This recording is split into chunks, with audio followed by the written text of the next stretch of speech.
लद्दाख को संविधान की 6ठी अनुसूची में शामिल किया जाए, पूर्ण राज्य का दर्जा प्राप्त। इसलिए वो अब उस घोषणा को पूरा कराने के लिए संघर्ष कर रहे हैं। लेह के एनडीएस शहीद पार्क में बुधवार को हुई सर्वधर्म प्रार्थना सभा एक ऐतिहासिक घटना के रूप में दर्ज की जा सकती है। इस सभा में बड़ी संख्या में लोग शामिल हुए। स्थानीय निवासी, सामाजिक कार्यकर्ता, राजनीतिक संगठन, मीडिया और विशेष रूप से एपेक्स बॉडी के सदस्य सभी एकता की भावना को लेकर एक बड़े आंदोलन की शुरुआत के गवाह बने। इस सभा से पर्यावरणविद सोनम वांगचुक ने 35 दिन के आमरण अनशन की घोषणा की है। उनकी दो प्रमुख और स्पष्ट रूप से केंद्रीय मांगे हैं। पहली, लद्दाख को संविधान की 6ठी अनुसूची में शामिल किया जाए और दूसरी, उसे पूर्ण राज्य का दर्जा प्राप्त हो। दूसरी मांग, पूर्ण राज्य का दर्जा। प्रशासनिक दृष्टिकोण से एक केंद्रीय शासित प्रदेश होने के कारण लद्दाख का विकास, वित्तीय नियंत्रण और प्रशासन केंद्र सरकार के हाथ में अधिक सीमित होता है। राजत्व मिलने में इसमें परिवर्तन होगा। राज्यपाल, विधानसभा, बजट, नौकरियां, स्थानीय विकास निर्णय आदि मूल रूप से स्थानीय प्रतिनिधित्व पर आधारित होंगे।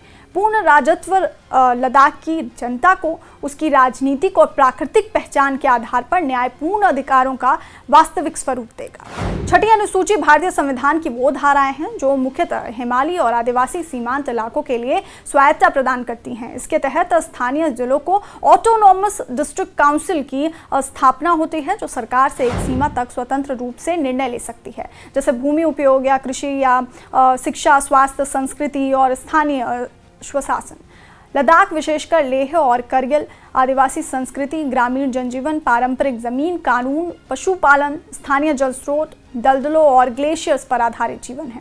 उसके लिए लद्दाख जाना जाता है और अगर 6ठी अनुसूची लागू होती है तो ये स्थानीय समुदाय को इन क्षेत्रों पर नियंत्रण और संरक्षण को संवैधानिक मान्यता मिल जाएगी। सोनम वांगचुक ने कहा कि केंद्र सरकार के साथ बातचीत लगभग 2 महीने पहले बंद हो गई थी। जब मुख्य मांगों पर चर्चा शुरू होने वाली थी तब सरकार ने दूसरी बैठक नहीं बुलाई। वांगचुक ने कहा कि नई दिल्ली की चुप्पी ने उन्हें लंबे अनशन के जरिए अपना विरोध तेज करने पर मजबूर कर दिया। उन्होंने आगे कहा कि लद्दाख को राज्य का दर्जा और 6ठी अनुसूची के तहत संरक्षण दिलाने के लिए अपने आंदोलन को तेज करने के अलावा उनके पास कोई विकल्प नहीं बचा है। जी धन्यवाद आपसे शेरिंग दोरजे जी, जो कि ले एपेक्स बॉडी के को चेयरपर्सन हैं, और मैं आप लोगों को सोनम वांगचुक और अभी एपेक्स बॉडी में मेंबर भी रहा हूं, तो आप लोगों को पहले तो धन्यवाद कहूँगा कि आप लोगों ने लद्दाख में दिलचस्पी ली। तो जैसा कहा है कि लद्दाख के जो केंद्रीय सरकार के साथ बातचीत चल रही थी वो रुक सी गई। लगभग 2 महीने होने को आ रहे हैं। वैसे भी 2-3 ही टॉक्स हुए। पिछले पद यात्रा और अनशन के बाद इतना मेहनत करके हजारों किलोमीटर चल के जब 16 दिन का अनशन करके फिर बातचीत करने की शुरुआत हुई तो वो 3-4 बार चले, वो भी रोजगार पर। उसके बाद जो असली मुद्दे हैं जो कि लोकतंत्र की बहाली और संरक्षण 6वें शेड्यूल का है, उसके आते ही इसे रोक दिया गया। एक तो ये मुद्दा वो शायद टालना चाहते थे और दूसरा उनका था कि सोनम वांगचुक इन टॉक्स में ना आए। मेरे लिए फ़र्क नहीं पड़ता है, मगर एपेक्स बॉडी के मेंबर्स ये जिद पे थे कि आप नहीं निर्धारित करेंगे कौन टॉक्स में आए, तो इसलिए ये लटका रहा।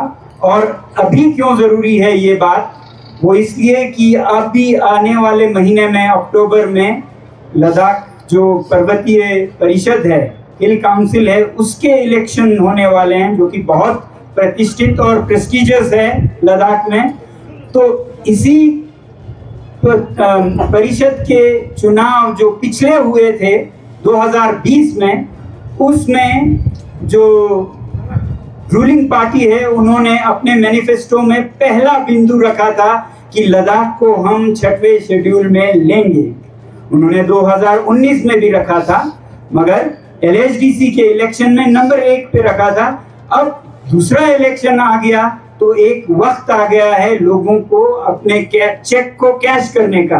अब वादा पूरा कीजिए, तब जाइएगा अगले चुनाव में। तो इसलिए अभी ये गहमा गहमी बढ़ती जा रही है। कि ये बातचीत जो हो उसमें कोई ठोस नतीजा ना निकले, इसलिए सोनम वांगचुक को न लाया जाए, ताकि किसी नरम नतीजे तक ही पहुंचा के लोगों को फिर से नाच गाने को कहें और चुनाव जीत के ये वादा बिल्कुल के लिए दफन कर दें इसे। तो ये एक तरह का रणनीति हमें दिखता है। तो आज जो शुरुआत थी 10 तारीख सितंबर से कि बहुत ही शांतिपूर्ण हमेशा रहा है लद्दाख का ये आंदोलन, मिसाल लिया जाता है आज इसका पूरे भारत में, पूरे दुनिया में, कि कितने शांतिपूर्ण तरीके से महात्मा गांधी के पथ को दोबारा जगाया गया लद्दाख में। तो उसी शांतिपूर्ण भावना को रखते हुए आज हमने शुरू की एक सर्वधर्म प्रार्थना सभा से। कोई जुलूस नहीं, कोई जलसा नहीं, कोई मुर्दाबाद नहीं, जिंदाबाद नहीं, सभी धर्मों के यहाँ पर गुरु आए, बुद्धिस्ट गुरु, इस्लाम के गुरु, क्रिश्चियनिटी के गुरु, अल्पसंख्यक हैं मगर हिंदू अनुयायी, बल्कि जैन अनुयायियों ने भी अपनी प्रार्थनाएं की।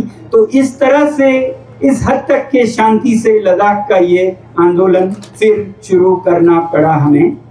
तो जब ये कह रहे हैं कि अब हम तीव्र करेंगे, तो हम इसी शांतिपूर्ण तरीके को तीव्र करेंगे। हम कोई लाठी या पत्थर हमसे नहीं उठेगा, दूसरी तरफ से उठे तो उसका हमें नहीं मालूम। अब इसी शांति के पथ पर चलते हुए, क्योंकि केंद्र सरकार ने कहा है कि सोनम वांगचुक एपेक्स के टॉक्स में सदस्य ना हो, तो फिर सोनम वांगचुक कहाँ जाए? टॉक्स में तो बुला नहीं रहे, देखते भी तो नहीं रह सकते हैं। तो मैंने और बहुत से लद्दाख के समर्पित लोगों ने, नागरिकों ने ये निर्णय किया है कि हम आज से अनशन पे जाएंगे, और ये अनशन पहले के सिलसिले में 35 दिन का होगा, 5 हफ्तों का होगा, जिसमें आमरण हो। बहुत मुमकिन है कि इसमें हमारी मौत आए, तो वो आमरण होगा। अगर जिए तो फिर दोबारा हम 6 हफ्तों का करने के लिए वापस आएंगे। तो ये अनशन आज से शुरू हो रहा है, और हम 3 हफ्ते बाद बापू की जो जन्मदिन है उसे एक खास मुकाम की तरह मनाएंगे 2 अक्टूबर को, और ज़रूरत पड़ने पर इसे 14 अक्टूबर तक ले जाएंगे। 14 और 15 जो कि राष्ट्रपति अब्दुल कलाम जी का जन्मदिन भी है, तो ज़रूरत पड़े तो हम ये भी करेंगे।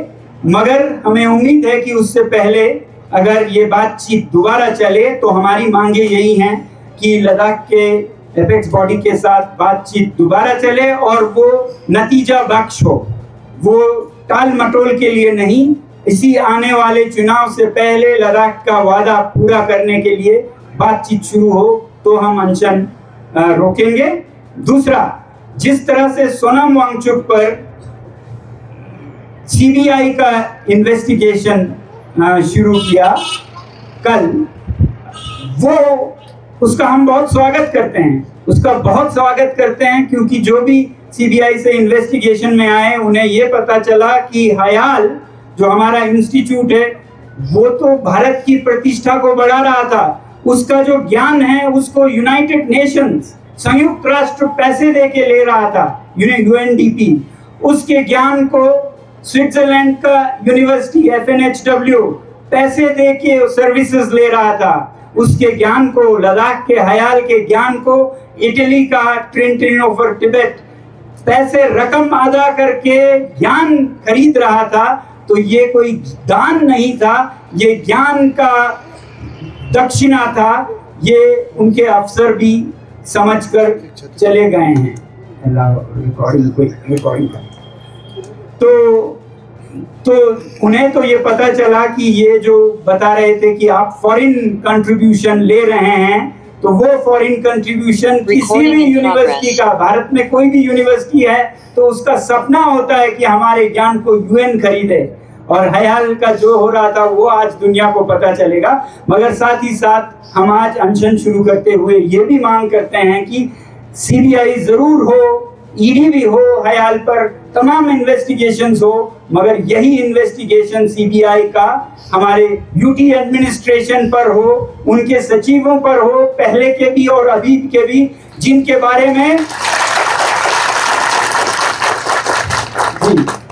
बारे में बहुत से सबूत इंटरनेट पर वीडियोस में दिए गए, मगर उसका जवाब उन्होंने उस वीडियो को हटवाने पर जोर देकर उसे वीडियो को गायब करके दिया।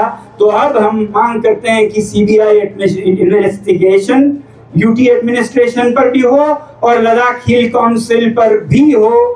जब वो होगा तो ये हमारी आप लोगों की उत्सुकता के तालियां सुन रहे हैं, तो जब सीबीआई बराबर नजर से हमारा भी इन्वेस्टिगेट करे और सरकार का भी, यूटी का और हिल काउंसिल का भी, तभी अब हम अनशन तोड़ेंगे। तब तक के लिए ये अनशन जारी रहेगा, ये आप लोगों को बताना है। लगभग 2 महीने पहले वांगचुक ने घोषणा की थी कि अगर केंद्र सरकार लद्दाख के राजनीतिक भविष्य पर एलएबी और कारगिल डेमोक्रेटिक अलायंस यानी कि केडीए के साथ बातचीत नहीं करती है तो वो 15 जुलाई से भूख हड़ताल पर बैठेंगे। गृह मंत्रालय ने 28 जुलाई को बैठक का आश्वासन दिया, जिसे बाद में 20 जुलाई के लिए बढ़ा दिया गया, लेकिन एलएबी के प्रतिनिधियों का दावा है कि तब से कोई प्रगति नहीं हुई है। सोनम वांगचुक का मानना है कि 2019 में जब लद्दाख को जम्मू और कश्मीर से अलग कर केंद्र शासित प्रदेश बनाया गया, उस समय स्थानीय लोगों के साथ जो भावनात्मक और संवैधानिक समझौते किए गए, उनमें छठी अनुसूची और राजत्व की बात भी शामिल थी, लेकिन बाद में वो वादा अधूरा रह गया, इसलिए वो अब उस घोषणा को पूरा कराने के लिए संघर्ष कर रहे हैं। एलएबी और केडीए दोनों संयुक्त रूप से राज्य का दर्जा और छठी अनुसूची के तहत सुरक्षा की मांग को लेकर आंदोलन का नेतृत्व कर रहे हैं, जिससे लद्दाख को उसके आदिवासी समुदायों, भूमि और संसाधनों के लिए विशेष संवैधानिक सुरक्षा मिलेगी।